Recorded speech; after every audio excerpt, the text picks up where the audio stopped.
Okay, here we go. I'm just downtown. I'm about to leave. Oops.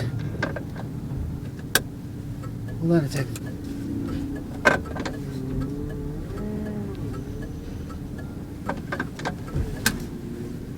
Well, let me get out of here, lady.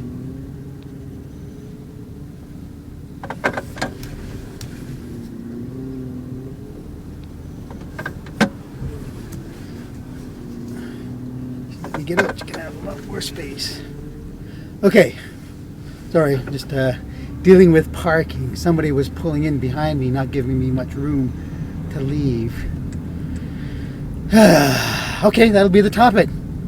Driver courtesy or driver selfishness on the road. I notice a lot of people, when they're driving, they think they own the road. I've had a lot of people yell, make faces, scream, shake their fist if you just change lanes in front of them. For some reason, they think that part of the road is theirs. So when you move in front of it, they're upset because you're interfering with their schedule, most likely. A lot of people these days, I feel, have scheduled too much in their lives and they're too busy. They rush everywhere. And so they become really impatient when their schedule is challenged. Anyway, it's going to get dark here. We're going under a bridge. This is the Center Street Bridge in Calgary. It's very, very narrow. So excuse me while I concentrate. There's only one car coming so far. That's not too bad. Okay, now I can move over. I don't have to squeeze as far over to the right side as possible. We've come to the red light. As soon as it changes, I'll be making a sharp right. There's 2 lanes. And that's another thing. Is turning into the proper lanes. A lot of people, they change lanes when they turn the corner, and they're not really supposed to. There you go. That's the bridge behind us. Okay, we're on Memorial Drive, heading east now. I don't know if you'll be able to see anything in the background. That is the downtown Calgary. All these trees that you see in the background, they are planted in remembrance of all the fallen soldiers, mostly from the First World War, but also from the Second World War. And that's why this is called Memorial Drive. There's a whole stretch, a couple of kilometers, well, about 10 kilometers or so of trees along the roadside, which is next to the river, which you can't see.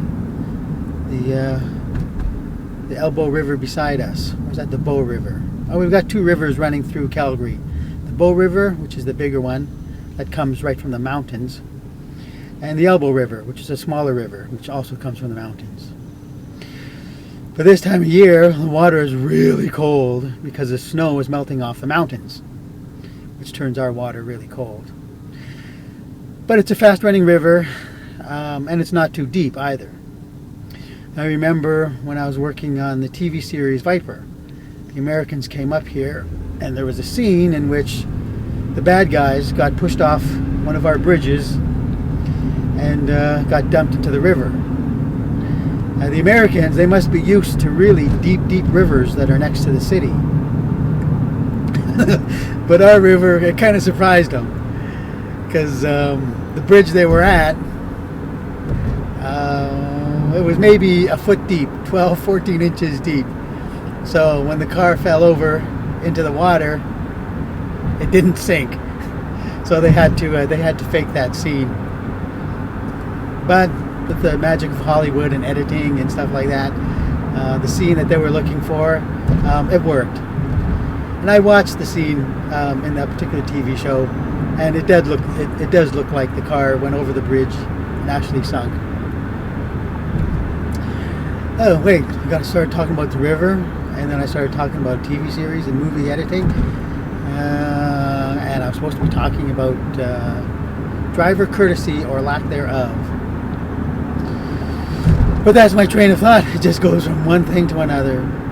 But it all links to the same thing anyway. And you couldn't see it, but I just had another rude driver just cut in front of me. And he seems to be weaving in traffic. That guy's in a hurry. go from one lane to another. And that's another thing about driver courtesy or lack thereof, is improper use of your signaling device. What bothers me most are these drivers who use their signals, it seems like, to aid their lane change or to aid in the fact that they're turning a corner. And I'm just being sarcastic. They should be using their signaling device as an advanced signaling device to let the drivers know what they're going to do, so that we can assist them in some way. We can slow down, or we can let them in, or we can change lanes to go around them. So if we knew what other drivers were going to do beforehand, it would make driving a lot more efficient. But instead, they sit at a light intersection, as I mentioned in the other blathering. They sit at a light and they're going to turn, but they don't tell anybody. So when the light changes, on comes a signal light. Or when they're changing lanes, for whatever reason, they change lanes and signal at the same time, which is really stupid. They're barely obeying the law in that sense. And they're creating a lot of frustration in traffic too. Most drivers in Calgary are pretty courteous. If you're signaling a lane change 8 out of 10 times, somebody will let you in. Unless they're one of those jerko drivers that won't let anybody in because it's their road. Anyway, signaling device. Okay, yeah. Okay, we covered that topic.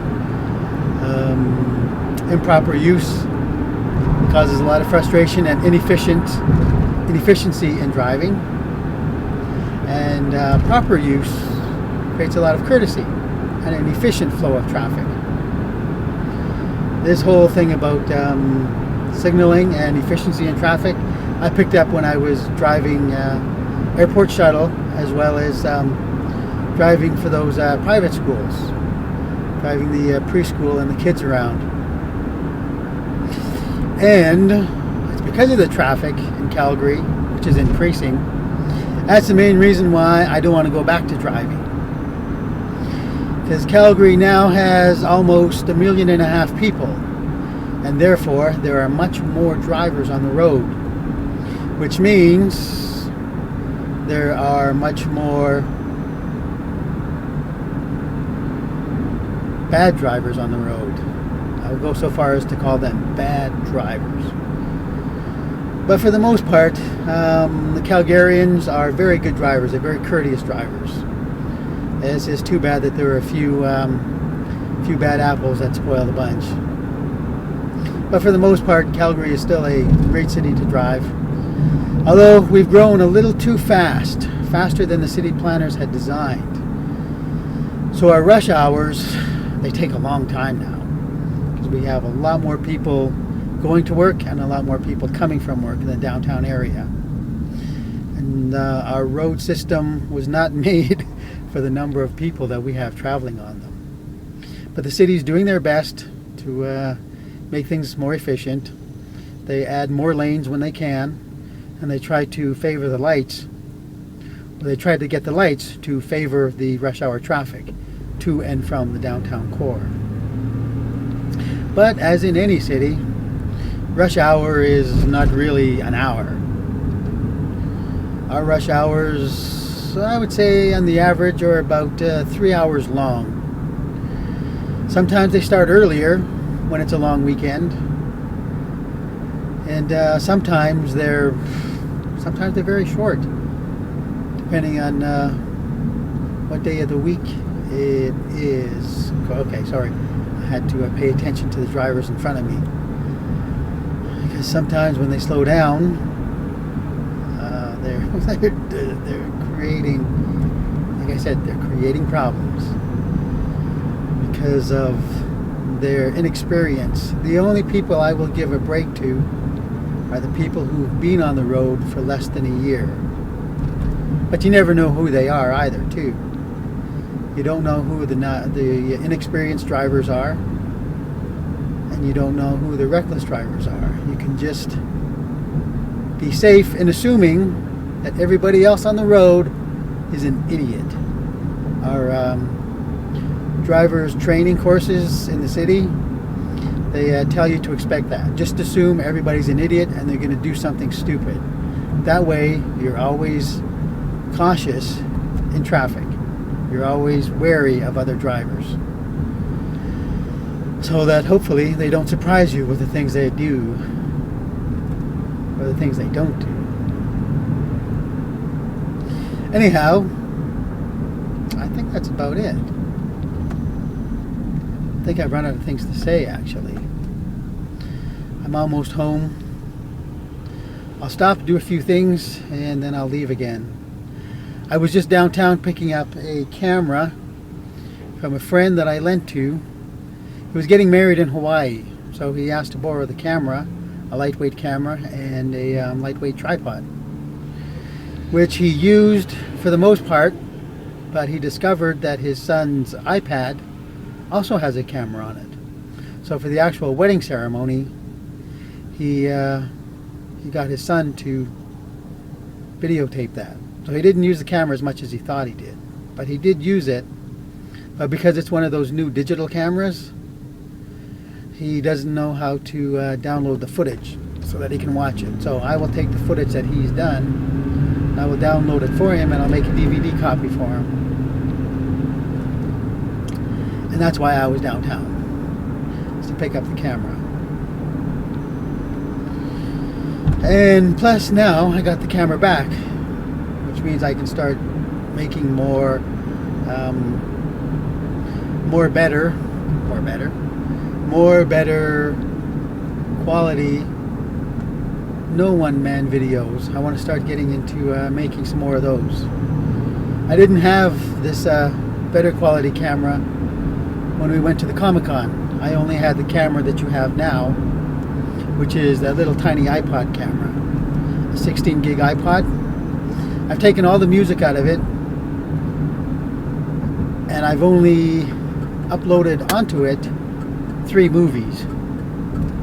That's the 3 extended Lord of the Rings movies. So there's about 9 hours of video, watchable video, on the camera, which I use whenever I'm waiting for somebody or whenever I get bored. I just put in the earphones and watch the movie to kill some time.